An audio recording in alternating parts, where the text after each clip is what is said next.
কি রে, ওইভাবে ফোনের দিকে তাকিয়ে তাকিয়ে হাসছিস যে করো? না আসলে কিছু না সেরকম, আমার একটা বন্ধুই হয়। বন্ধু? বন্ধু না অন্য কিছু? বন্ধু বলছি তো। আরে বল বল, আমি তো তোর বান্ধবীর মতনই, বল না। তুমি আগে বলো, তুমি বাবাকে কিছু বলবে না? আচ্ছা বাবা ঠিক আছে, আমি তো বাবাকে কিচ্ছু বলবো না এক্ষুনি, বল।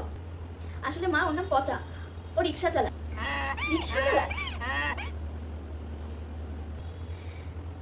আসলে ও যেহেতু রিক্সা চালায়, আমি স্কুলে যাওয়ার সময় ওর রিক্সাতে করে স্কুলে যাই, আর সেখান থেকেই আমাদের প্রেম হয়ে গেছে। তোর মাথার বুদ্ধিগুলো কি ঘাস চড়াতে গেছে? হ্যাঁ, রিক্সা চালা একটা ছেলের সাথে তুই প্রেম করছিস? ছি! রিক্সা চালানো ছেলে, তোর আজকে স্কুল কলেজ যাওয়া সব বন্ধ।